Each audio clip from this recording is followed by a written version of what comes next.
Regresamos a la conversación habitual de Radio Universidad Austral de Chile para esta mañana de jueves 28 de mayo. Vamos a comentarle a quienes nos escuchan en directo que, por si tenemos algún error, no es cierto, en las referencias temporales, que estamos grabando esta conversación el miércoles durante la tarde para permitir la participación de nuestra invitada, que por razones, por supuesto, de actividades universitarias no puede participar en la entrevista en directo en la mañana, pero bien, vamos a usar, como siempre lo decimos, de la magia de la radio para hacer de cuentas que estamos teniendo una conversación en vivo y en directo.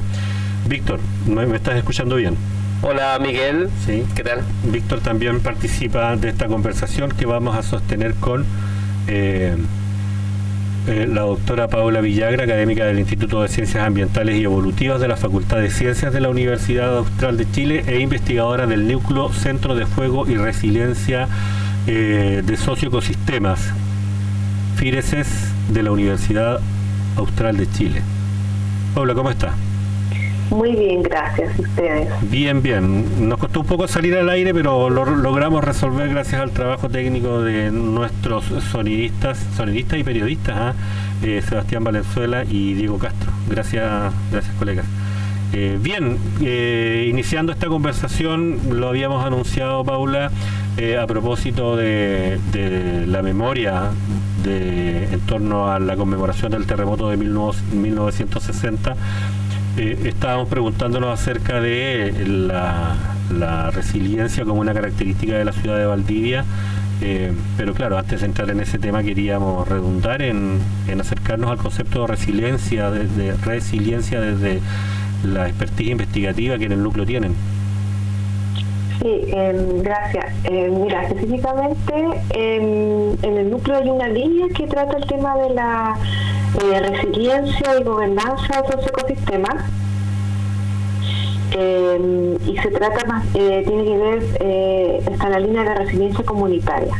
Ya la resiliencia comunitaria tiene que ver con las capacidades que tiene un sistema, una comunidad, por ejemplo, una ciudad, ¿cierto?, una caleta, distintos tipos de comunidades humanas para poder reponerse, sobrellevar y responder de mejor manera ante los eventos catastróficos que genera una emergencia. En este concepto de resiliencia, diferente de otros que tratan más la resiliencia ecológica o la resiliencia física en las infraestructuras, por ejemplo, dentro de este concepto se acepta el cambio en el sistema después de un desastre. Y la verdad es que es bienvenido, porque la idea es que el sistema cambie para que ante una eventual catástrofe o amenaza futura, el sistema esté mejor preparado, aprendiendo de los errores que nos hicieron tener el desastre inicialmente. Entonces el cambio es algo que se acepta, que es lo que la diferencia de las otras resiliencias, tipos de resiliencia que existen. Víctor. Sí, hola Paula, un gusto conversar. Hola. A Paula Villagra, una académica que además ha desarrollado líneas de trabajo en vinculación con el medio, ha desarrollado proyectos bien interesantes. En algún momento hemos estado aquí en la radio conversando de ello. También en verano, en enero, estuvimos en el Congreso del Futuro, ¿no? Tú hiciste una presentación y es interesante todo esto que ha sucedido en función de esas conversaciones en otro momento, que era otro momento definitivamente. Entonces ahora cada vez que hablamos de resiliencia, por ejemplo, es inevitable incorporar la dinámica de la adaptabilidad a las crisis, ¿no? Y a las crisis que no son un evento. Nosotros veníamos hablando muchas veces de precisamente el terremoto como el momento o los segundos que dura el terremoto. Y luego hemos tenido que entrar en la conversación acerca de los años posteriores, por ejemplo, de cómo la cultura se va adaptando. Lo mismo sucede con otros eventos u otras crisis, y por lo tanto también esa entrada es interesante a ver el concepto, ¿no? El concepto de resiliencia, como el mismo es resiliente, supongo, ¿no? Es como una posibilidad de poderlo entender en la cultura, ¿no? Ya es parte, por lo menos el concepto ha entrado, pero supongo que la acción, las distintas formas de la resiliencia son parte de la cultura en un territorio como este, además. Sí, mira, Respecto a eso, yo creo que en nuestra cultura, a pesar de que no se ha conocido tanto el término se conoció más bien en los últimos años, ¿no es cierto? Pero yo creo que las personas en general, las comunidades son bastante resilientes, ¿ya? Aceptan ciertos cambios para salir adelante, ¿no es cierto?, reestructurarse y poder sobrellevar lo que pasa. Nosotros, en las investigaciones que hemos hecho cuando empezamos todo esto en el 2010, después de todo el desastre que ocurrió del terremoto del 27F, empezamos a ver la estructura urbana, la morfología urbana, cómo eso contribuía a la resiliencia, y parte de las preguntas era ver qué lugares de la ciudad las personas usaron para poder sobrellevar de mejor manera la emergencia de adaptarse. Y nos sorprendió, nosotros pensábamos que íbamos a encontrar 5 o 10 lugares, una cosa así, pero eran sobre 200 lugares en cada ciudad que estudiamos. Entonces eso nos da indicio en que la comunidad conoce su territorio, ¿ya? Conoce los lugares que le dan material, los recursos adaptativos, como les llamamos nosotros, que son importantes para recuperarse. El reto está, ¿no es cierto?, en cómo esos lugares son introducidos en la planificación urbana como tales, y también las políticas y las normativas van a la par para poder legislar sobre esos lugares, ¿ya? Que hoy en día no hay una legislación específica en torno a eso. Claro, y eso es el tema de las instituciones, ¿no? O sea, como nuestra estructura de respuesta, capacidad de respuesta, también es una cuestión que está elaborada, ¿no? Financiada, si se quiere, ¿no? O sea, ahí hay recursos de por medio y también hay capital humano. Sí, exactamente. Sí, ahí hay una área que hemos desarrollado que tiene que ver justamente con la gobernanza, ¿no es cierto? Cómo sería el ideal de gobernanza frente al desastre.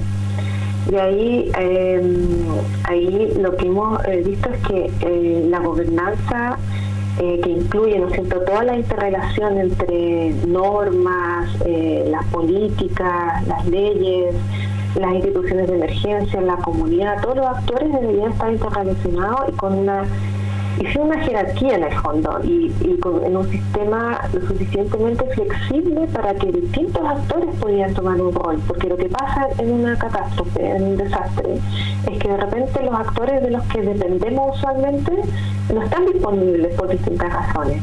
Entonces deberían estar otros separados para poder tomar, por ejemplo, decisiones o poder realizar acciones para poder seguir aportando a que el sistema vaya en vías de recuperación, ¿ya? Y ahí es lo que de alguna manera falta todavía, sobre todo en países en vías de desarrollo, en la realidad de Latinoamérica. La verdad es que todavía tenemos instituciones y gobernanzas demasiado jerárquicas que a veces que limitan, ¿no es cierto?, la capacidad de respuesta. Claro, y lo otro es que nosotros concentramos además capacidades de respuesta fundamentalmente en las ciudades y en el centro de las ciudades. Eso hacia la periferia se va diluyendo, ¿no? Más que diluyendo, yo diría que cambia. Por ejemplo, lo interesante que ha salido también en las investigaciones en relación a tsunami, ya vimos todo el tema hemos analizado todas las comunidades costeras desde Nehuina a Puerto Saavedra. Nos dimos cuenta que las comunidades, en el centro de las comunidades, hay cierta capacidad adaptativa, ya que conlleva a la resiliencia, que tiene que ver por la cercanía a los organismos de emergencia y otros recursos que tienen que ver con la estructura física, como colegios para refugio, etcétera. Pero hacia las periferias ya disminuye su resiliencia porque no tienen esa cercanía, y muchas veces los planes de emergencia no abarcan, por ejemplo, zonas rurales o donde vive la comunidad mapuche. Los planes, el mismo plan de emergencia, la vía de evacuación, contempla más bien las zonas urbanas. Pero esa periferia a la vez tiene otros recursos adaptativos que tienen que ver con el medio natural, como el acceso a agua, alimentos, a leña, por ejemplo, que la hacen también tener una resiliencia. Y el problema que hay hoy día es que, por ejemplo, toda la planificación del espacio urbano y del espacio rural no está vinculada, ¿ya? Últimamente, por ejemplo, el plan regulador solamente regula lo que está dentro del límite urbano, pero no tiene que ver con lo que está en el espacio rural. Si hubiera una conexión entre todo el sistema, ambos espacios serían mucho más resilientes, porque el urbano podría acceder, ¿no es cierto?, a los recursos adquisitivos que están en el ámbito rural, y las personas que viven en el ámbito rural podrían acceder a lo que sucede en el espacio urbano, ¿ya? Hoy día hay una luz muy buena en eso, porque los planes regionales de ordenamiento territorial sí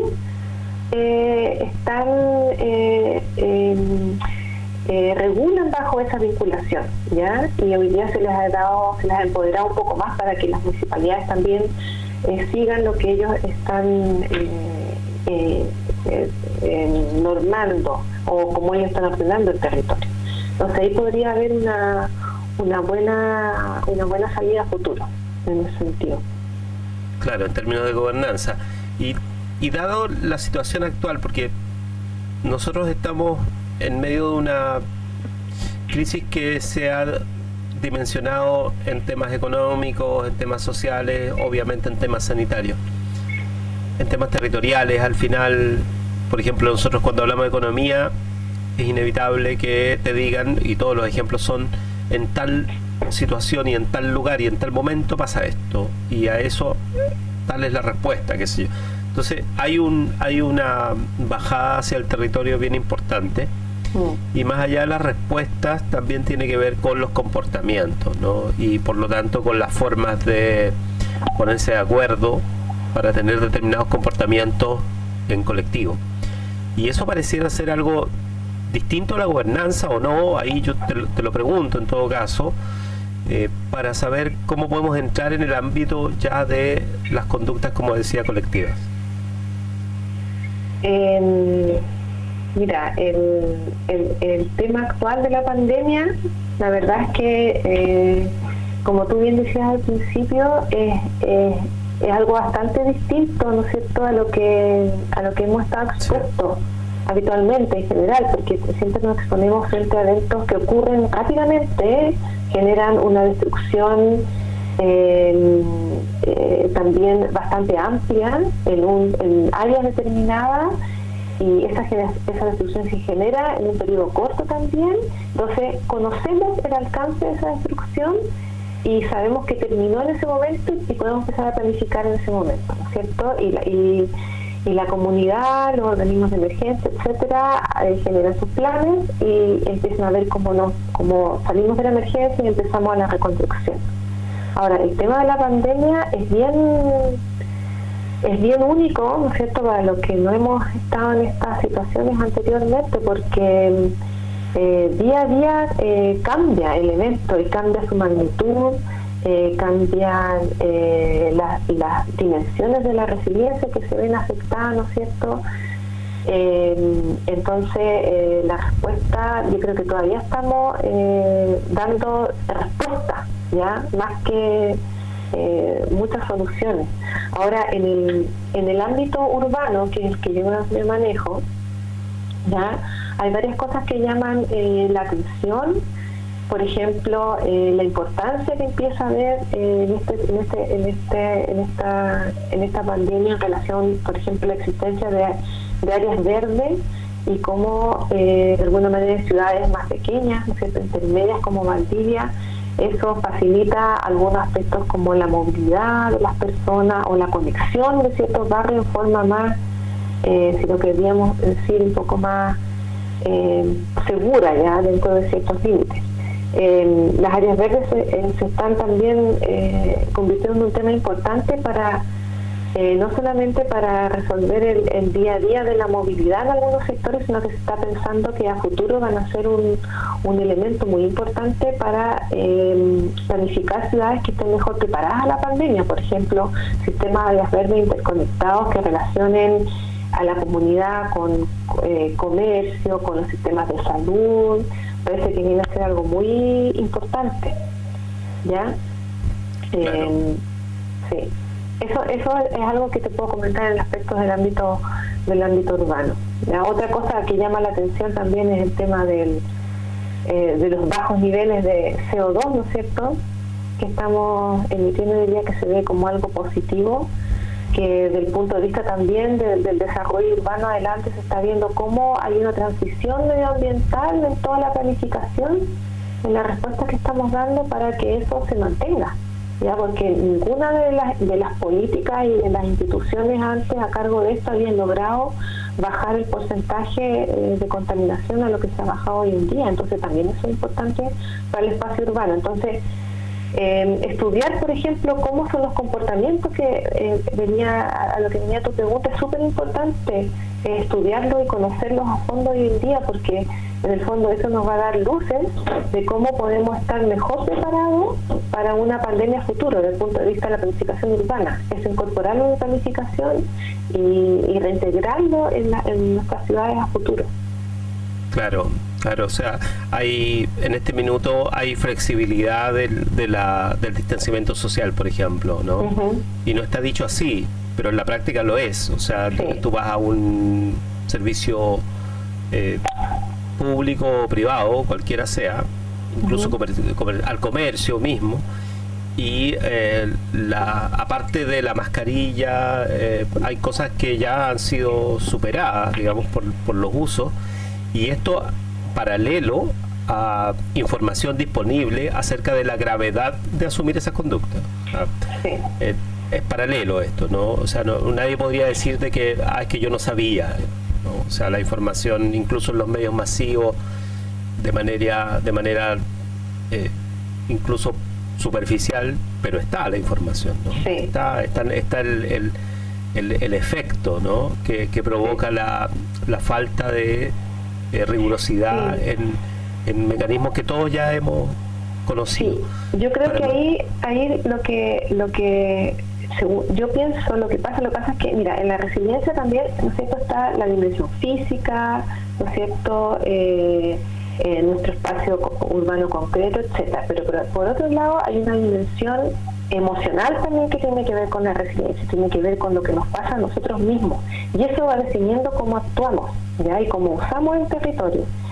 Y yo por lo que veo también, ¿no es cierto?, uno escucha lo que está sucediendo en Santiago, todo es mucho más intenso, ¿no es cierto?, cuarentena completa, pero en ciudades más alejadas de ese centro, de esa capital, ¿no es cierto?, yo creo que todavía, como el efecto no ha sido tan grande, todavía la comunidad está haciendo una cierta transacción, ¿no es cierto?, entre su cuidado y lo que necesita para estar bien también emocional y psicológicamente, porque también es un tema que ha salido en los medios, como esto está dañando la salud emocional de niños, ¿no es cierto?, de la comunidad en general. Entonces, en ciudades que aún no tienen ese evento extremo, ya, pero que se conoce la información, lo que veo es que la gente en el fondo está eligiendo cómo vivir esa pandemia, asumiendo ciertos riesgos, ¿no es cierto?, pero también optando por otras salidas que le permiten también estar mejor instalados en el día a día. Entonces ahí, por ejemplo, se ve, o en Valdivia, ¿no es cierto?, el uso de algunas áreas verdes por la gente para salir a recrearse no es no habitual verlo, ¿ya? Y ahí yo creo que está surgiendo algunas conductas interesantes que te dan pista de cómo debería ser la planificación de una ciudad más adelante para estar mejor preparados a esto. ¿Cómo van a ser esas áreas verdes? A lo mejor no son como las que tenemos hoy en día, tiene otras características. Claro, en términos de extensión o de preparar ciertos trayectos, ¿no?, posibles para llegar de un lado a otro. Sí, porque la gente por algo está optando. Desde el punto de vista de la psicología hay un proceso cognitivo interior, ¿no es cierto?, que le está haciendo tomar estas conductas a pesar de conocer el riesgo de lo que es contagiarse, ¿no es cierto? Entonces ahí es donde eso te da luces de cómo línea en que uno tiene que empezar a pensar en la ciudad del futuro. Te iba a preguntar, Paula, lo último para dar paso también a Miguel, pero hay una cuestión que ha circulado desde, mucho antes de estos eventos, que es la discusión acerca de la noción de riesgo asociado al trabajo del en su caso de Ulrich Beck, de la social riesgo y todo ello. Entonces, dado que hay una cultura científica ya que ha incorporado la resiliencia como los temas centrales, ¿cómo ustedes trabajan la noción de riesgo o qué creen de ella, digamos, cómo la ubican en el mapa del conocimiento, digamos, qué valor tiene la noción de riesgo para un equipo científico o para los científicos en general que trabajan ya con otros conceptos? Mira, en el ámbito de la resiliencia, el riesgo es una componente que está, ¿ya? Cuando hay una comunidad humana, ¿no es cierto?, y hay una perturbación de origen natural o antrópico en ese lugar, hay un riesgo de desastre, ¿ya? Y ese riesgo está. La resiliencia, ¿cómo entra ahí? Lo que pasa es que la resiliencia tiene que ver con cómo preparar esa comunidad o esa ciudad para manejar o adaptarse de mejor manera a todo el evento, ¿ya? Entonces, desde el punto de vista de la resiliencia, no importa mucho los niveles de riesgo o no importa mucho la magnitud del desastre, ¿ya? Y quiero que a lo mejor se entienda bien esto, no es que no importa conocer eso, es muy importante, pero desde el punto de vista de la resiliencia, lo más importante es estar preparado y anticiparse a eso, ¿ya? Si hay un terremoto grado 6 o grado 8, no es que no me importe la magnitud, pero yo tengo que estar preparada igualmente para el grado 8. Entonces la resiliencia tiene que ver con esas capacidades que permiten sobrellevar de mejor manera ojalá el evento más catastrófico al que pudiéramos enfrentar. Gracias, Paula. Paula Villagra está con nosotros. Miguel. Sí, Paula, referencias hay bastantes en la conversación que hemos tenido, pero es bueno siempre detenernos en tener una mirada más específica respecto de las características de Valdivia, respecto de nuestra ciudad. Sí, en el contexto hemos hablado harto de esto a propósito del riesgo sísmico durante el último tiempo, pero claro, uno se pregunta por las características de la ciudad y en realidad se está preguntando por las características de la comunidad. Digamos, yo me cuesta no ver la resiliencia como una característica psicológica, fundamentalmente esa capacidad que tenemos los seres humanos de adaptarnos a la adversidad. No sé cómo podemos planear sobre Valdivia para tener como una mirada general respecto de la presencia de esta característica dentro de nuestro territorio urbano. Sí, mira, nosotros hicimos un estudio hace unos años que comparaba cómo fue la capacidad adaptativa de Valdivia al terremoto de 1960 y cómo sería la capacidad adaptativa de Valdivia en el escenario actual. Esto lo hicimos en el 2012, entonces un escenario hipotético de terremoto similar en el año 2012, trabajando justamente con la comunidad, ¿ya? Y lo que vimos es que se ha avanzado bastante en algunos aspectos positivos en relación, por ejemplo, a la estructura urbana. En Valdivia, en los años 60, había mucha dependencia del centro, de la plaza principalmente, para tener recursos que le vinieran a la comunidad que quedaba, ¿no es cierto? Que gran parte de la población o perdió la vida o fue también evacuada hacia las zonas más céntricas del país. Los recursos que ellos a los que acudían están mayormente en el centro. Hoy día vemos que como la ciudad ha crecido, ya esa dependencia del centro no es tan grande y se ha ampliado hacia las periferias, ya queriendo decir que hay lugares en las zonas más periféricas que también dan capacidad adaptativa de la ciudad. Otra cosa que ha sido positiva ha sido que no ha cambiado. Muchos de estos lugares muchas veces tenían que estar cerca de cuerpos de agua. Encontramos que para la comunidad es necesario, y a pesar de la intensa planificación que ha tenido la ciudad, ¿no es cierto?, en estos últimos 60 años, todavía existen muchos de esos lugares que todavía están a menos de 300 metros de agua, lo que es una distancia caminable, ¿no es cierto?, en caso de una emergencia. Ahora, hay otro Hay otros aspectos, ¿no es cierto?, en los que tiene que mejorar, sí, es, por ejemplo, justamente es en la relación específica, por ejemplo, con los humedales. Para el escenario del 60 nosotros pudimos ver que los humedales son un recurso de agua y también de esparcimiento importante, sobre todo humedales que estaban en la periferia y que posiblemente también se crearon a partir del mismo evento, ya por proceso de subducción. Pero hoy día, en el escenario hipotético que te conversaba en 2012, a pesar de que las personas sí nombraban los humedales como un recurso adaptativo importante, el uso cambió. En los humedales, hoy en día, la comunidad de Valdivia los ve como un lugar para dejar la basura y los escombros en caso de una emergencia mayormente, ¿ya? Y eso es preocupante. Y de nuevo, si uno busca alguna explicación desde el punto de vista de la percepción, la verdad es que uno, cuando estoy percepción, la percepción no es buena ni mala, la percepción simplemente es. Y la percepción es según el conocimiento que tenga una persona, los intereses o las necesidades, ¿ya? Entonces ahí uno tiene que ver cómo ha sido la planificación de los humedales, no solamente cómo ha sido para conservarlos, sino que también para educar sobre la humedad, su utilidad, ¿no es cierto?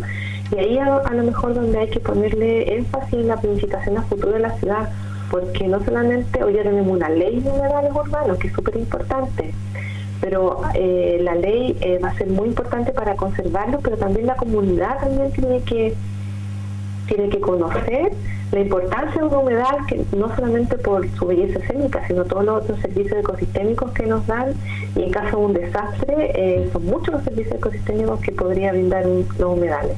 Entonces ahí también hay un énfasis en lo que se podría poner a futuro en la planificación urbana. Sí, pensaba yo a propósito después de escucharte en que la resiliencia, o sea, el concepto de resiliencia puesto de esta manera en el territorio pone una atención o resuelve de una manera bastante diferente, siento yo, esta demanda o esta acusación de parte de la autoridad de una comunidad que no atiende todas las dimensiones del riesgo que está en juego en momentos de pandemia, y una comunidad que como que se adapta a este peligro, como que se adapta a esta emergencia y insiste incluso hasta en actividades de distracción. No sé cómo resolver ese nudo, pero siento que la resiliencia, en lugar de esa capacidad que tiene la comunidad de adaptarse al riesgo, al desastre, a la emergencia, nos complica más que nos soluciona resolver esto de la manera que lo estamos resolviendo.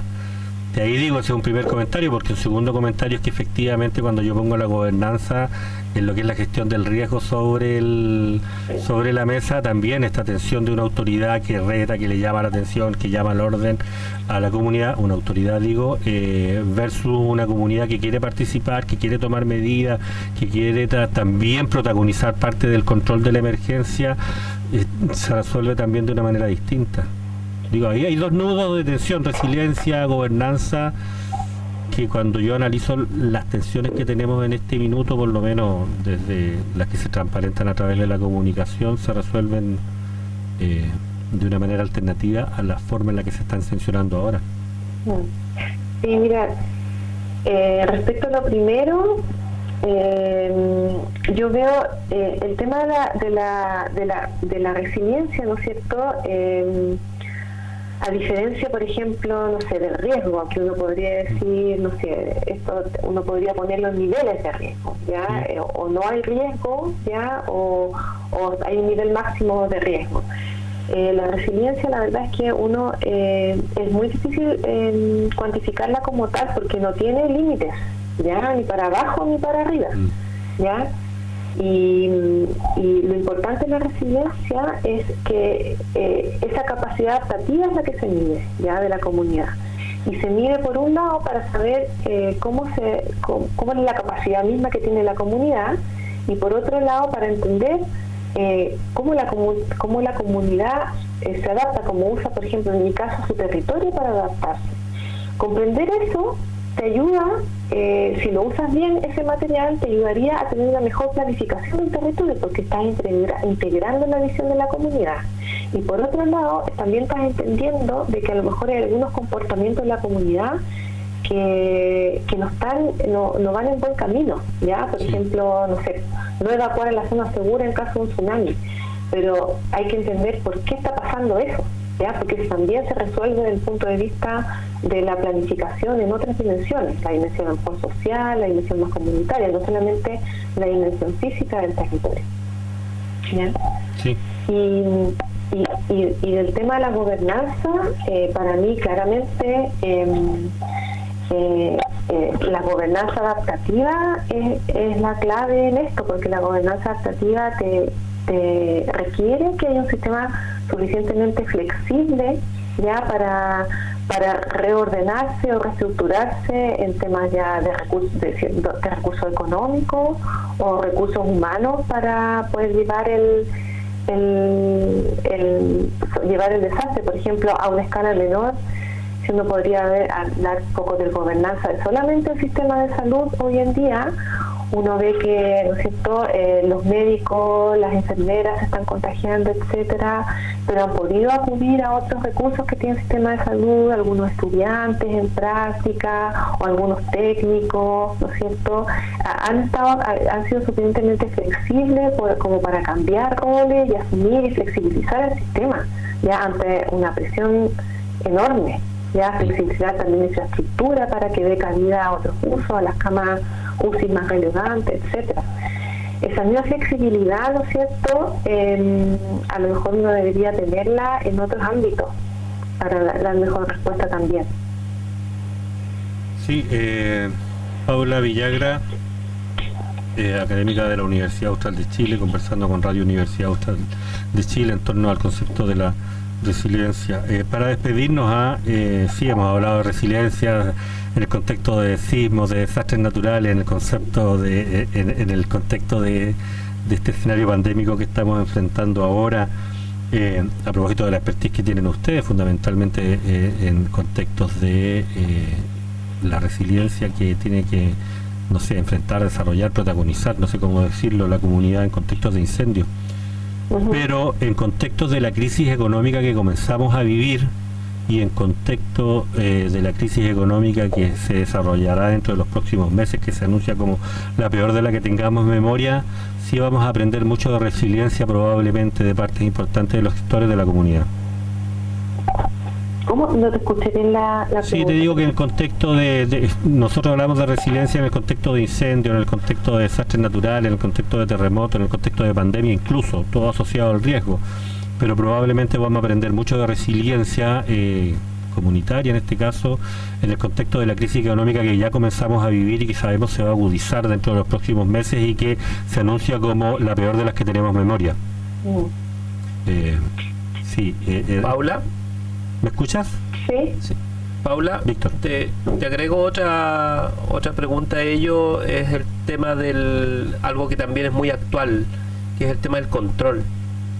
Si al final la resiliencia va a permitir mayores mecanismos de control al final ciudadano, en el sentido de la aplicación de tecnología como se está utilizando en otros países, o derechamente esto de la excepcionalidad de las medidas, ¿no? O sea, ante una situación excepcional, soluciones excepcionales, ¿no? Entonces mecanismos de control absoluto respecto a la cuarentena, seguimiento por vía tecnológica de dónde estás, de qué es lo que está pasando en cada sector de la ciudad, etcétera. ¿Cómo se lleva la resiliencia con el control? Mira, claro, cuando uno escucha la palabra control, o sea, lo primero que yo lo veo desde el punto de vista de la resiliencia es que no se llevarían muy bien, porque la resiliencia es lo menos rígido, ¿no es cierto? Busca sistemas lo menos rígidos posible. Ahora, si ese control implica seguridad de las personas, ¿no es cierto?, es muy importante. Ahora, también tenemos que ver cómo ese control varía a lo mejor de situación en situación, de ciudad, de sectores, etcétera, porque como conversamos recién con el tema económico, ¿no es cierto? A lo mejor las personas, la comunidad va a tener que tener ciertas flexibilidades para poder retomar ciertas actividades, ya, porque no puede, yo creo, como se está haciendo, por ejemplo, en otros países, que el gobierno se está haciendo completamente cargo de todos los sistemas de salud, económico, etcétera, de cada hogar, ¿no es cierto?, de cada vivienda. Eso lo más probable es que no sea posible de que suceda en Chile o en algún país similar latinoamericano, ¿no es cierto? Entonces tienen que haber estas flexibilidades. Yo creo que con el tema de la resiliencia, el control tiene que ir básicamente a temas de seguridad comunitario, ¿no es cierto? Pero ahí hay un límite que los expertos en el tema tienen que saber poner para que también la comunidad pueda seguir funcionando, porque no puede restringir justamente sus capacidades.